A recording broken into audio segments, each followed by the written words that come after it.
अवधूत चिंतन श्री गुरुदेव दत्त श्री स्वामी समर्थ. मी शीतल तुमच्या सगळ्यांचं आपल्या चॅनलमध्ये स्वागत करते आणि आजच्या व्हिडिओला सुरुवात करते. मंडळींनो, आपणास माहिती असेल की उद्या 12 नोव्हेंबर 2024 मंगळवार आहे आणि उद्या कार्तिकी म्हणजेच देव उठणी एकादशी आहे. तर आपणास मंडळींनो माहिती असेल की चातुर्मासाच्या निद्रेतून जागे झाल्यावर देवाचे भक्त त्यांचे भव्य स्वागत करतात. एकादशीचे व्रत नारायणाला समर्पित आहे, म्हणजे श्रीहरी विष्णूंना. जे व्रत करत नाहीत तेही विधीपूर्वक भगवान विष्णूंची पूजा करतात. असे केल्याने वैकुंठाची प्राप्ती होते असे मानले जाते. परंतु एकादशीच्या दिवशी काही नियमांचे पालन करणे आवश्यक आहे, ज्याचे पालन न केल्यास व्यक्ती पापी ठरू शकते आणि मृत्यूनंतर त्याला यमराजाची कठोर शिक्षा देखील भोगावी लागते.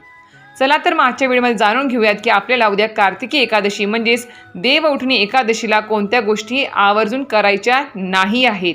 आणि त्या कसं असतं, कारण की कोणाच्या ना कोणाच्या हातून नकळतपणे ह्या चुका घडत असतात, म्हणून आपल्याला या चुका उद्या करायच्या नाही आहेत. त्या कोणत्या आहेत ते जाणून घ्यायचं असेल तर नक्कीच व्हिडिओ पूर्ण बघा, स्किप न करता बघा, जेणेकरून संपूर्ण माहिती मला व्यवस्थित कळेल. चला तर व्हिडिओला सुरुवात करूया. तर मंडळींनो, कार्तिकी एकादशी म्हणजेच देव उठणी एकादशी. देव उठणी एकादशीच्या दिवशी भगवान विष्णू 4 महिन्याच्या झोपेतून जागे होतात. या दिवशी काही नियमांचे पालन करणे खूप आवश्यक आहे. असे न केल्यास माणसाला पापाचे भागीदार व्हावे लागते आणि मृत्यूनंतर यमराजाचा प्रकोप सहन करावा लागतो असे मानले जाते. यावर्षी उद्या 12 नोव्हेंबर 2024 उद्या आहे मंगळवार. या दिवशी कार्तिक महिन्यातील शुक्ल पक्षातील एकादशी आहे. याला देव उठणी एकादशी म्हणजेच प्रबोधिनी एकादशी असेही म्हणतात. या दिवसापासून चातुर्मास संपतो. या दिवशी अधोलोकात झोपलेले भगवान विष्णू 4 महिन्यानंतर जागे होतात आणि पुन्हा एकदा सृष्टीची जबाबदारी घेत असतात. या दिवसापासून शालिग्राम आणि तुळशीचा विवाह देखील सुरू होतो. या दिवशी विवाह इत्यादी शुभ कार्य देखील सुरू होत असतात. तर कार्तिक पौर्णिमेच्या दिवशी आपल्याला कोणत्या चुका टाळायच्या आहेत ते आपण जाणून घेऊयात. चातुर्मासाच्या निद्रेतून जागे झाल्यावर देवाचे भक्त त्यांचे भव्य स्वागत करतात, आपणास माहिती असेलच. तर या दिवशी म्हणजेच जसं आपल्या वर्षभरामध्ये 2 मोठ्या एकादशी असतात, म्हणजेच आषाढी एकादशी आणि कार्तिकी एकादशी. त्याचप्रमाणे उद्या कार्तिकी एकादशी आहे आणि ती खूप मोठी एकादशी असणार आहे. त्याचबरोबर विशेष महत्त्वच म्हणजे काय, तर भगवान विष्णू शेष निद्रेतून उद्या जागे होणार आहेत. तर पहिलं काम जे आपल्याला उद्या करायचं नाही आहे ते म्हणजेच तुळशीची पाने उद्या आपल्याला तोडायची नाही आहेत. एकादशी दिवशी नारायणासोबत तुळशीची पूजाही केली जाते. तुळशीचा विवाह शालिग्रामशी झाला आहे.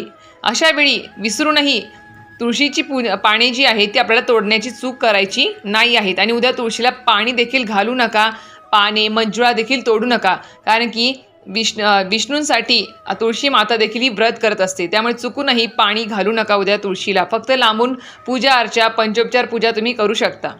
दुसरी गोष्ट जी करायची नाही आहे ती म्हणजेच आपल्याला एकादशी दिवशी सात्विक जीवन जगायचे आहे, म्हणजे सात्विक आहार घ्यायचा आहे. तुमचा जरी उपवास नसला तरी या दिवशी तुम्ही साधे अन्न खावे. कांदा, लसूण, अंडी, मांस किंवा कुठल्या प्रकारचं व्यसन या दिवशी करू नका, कारण की ह्या सर्व गोष्टी केल्याने फक्त आणि फक्त पापच आपल्या माथी येणार आहे, कुठलेही पुण्य आपल्या माथी येणार नाही आहे. त्यामुळे कुठल्या प्रकारचं वाईट व्यसन असेल, वाईट मार्गाने कुठल्याही गोष्टी करू नका उद्या. फक्त आणि फक्त उद्या सात्विक आहार कसा घेता येईल, कांदा लसूण विरहित.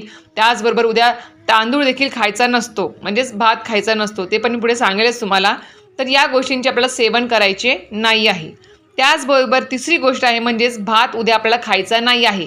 तुमचा उपवास नसेल तर तुम्ही भात खाऊ नका. त्याचबरोबर उपवास असेल तर भात खाण्याचा प्रश्नच येत नाही, कारण की कोणत्याही एकादशीला भात खाण्यास शास्त्रात निषिद्ध मानले गेले आहे. एकादशी ही सर्वात मोठी एकादशी मानली जाते. हा दिवस विसरूनही आपल्याला या दिवशी भात खायचा नाही, म्हणजे तांदळाचे पदार्थ कुठलेही खायचे नाही आहेत या दिवशी. चौथी गोष्ट जी आहे ती म्हणजेच आपल्याला जर घरात आपण उद्या दिवसभरामध्ये जर शांततापूर्ण वातावरण ठेवलं, ज्येष्ठांचा आपण जर आदर केला किंवा कुठल्या प्रकारचं भांडण वाद उद्या आपण घरामध्ये जर नाही या गोष्टी केल्या तर नक्कीच आपल्यावरती म्हणजे नारायणांसोबत म्हणजे श्रीहरी विष्णूंसोबत माता लक्ष्मींचा देखील आशीर्वाद आपल्याला प्राप्त होऊ शकतो.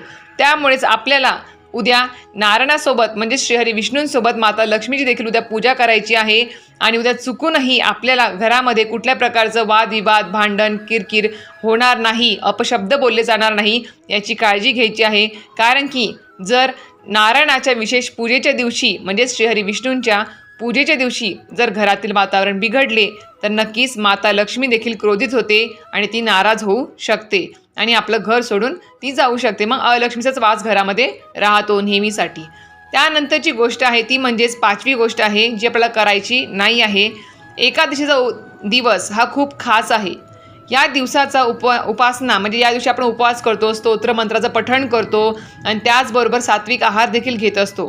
तर या दिवशी चुकूनही तुम्ही दिवसात झोपू नका. कुठल्या प्रकारचा आळस आपल्यामध्ये येणार नाही याची आवर्जून काळजी घ्या आणि उद्या होईल तेवढं जास्तीत जास्त श्रीहरी विष्णूंच्या कुठल्याही सेवा, मंत्र, स्तोत्र, नामजप असेल ते करायला विसरू नका. दिवसभर जरी केलं तरीही चालेल, उपवास न करता फक्त सेवा जरी केली तरीही चालेल, पण नक्कीच उद्या होईल तेवढी जास्तीत जास्त श्रीहरी विष्णू, बाळकृष्णांची आणि विठ्ठल रुक्मिणींची पूजा अर्चा करायला विसरू नका. नामस्मरण करायला विसरू नका, कारण की कुठलीही देवता ही फक्त आणि फक्त नाममंत्रोच्चारानेच किंवा सेवेनेच प्रसन्न होत असते. तर उद्याचा दिवस खूप महत्त्वाचा आहे. कार्तिकी म्हणजेच देव उठणी एकादशी आहे. त्यामुळे हा दिवस फक्त आणि फक्त सेवेसाठी आणि श्री विष्णूंच्या सेवेसाठी, नाममंत्रोच्चार असेल, सेवा असेल त्यासाठी समर्पित करा आणि आपल्या म्हणजे पुण्याच्या गाठोड्यामध्ये जास्तीत जास्त वाढ होईल या गोष्टी केल्याने. तर अशा प्रकारे तुम्हाला आजच्या व्हिडिओमध्ये कळालं असेलच की उद्या कार्तिकी देव उठणी एकादशीला आपल्या कुठल्या गोष्टी आवर्जून करायच्या नाही आहेत. त्या गोष्टी चुकूनही करू नका आणि आजचा व्हिडिओ तेच थांबवते. व्हिडिओ आवडले असल्यास नक्कीच लाईक, शेअर, सबस्क्राईब करायला विसरू नका. श्री स्वामी समर्थ.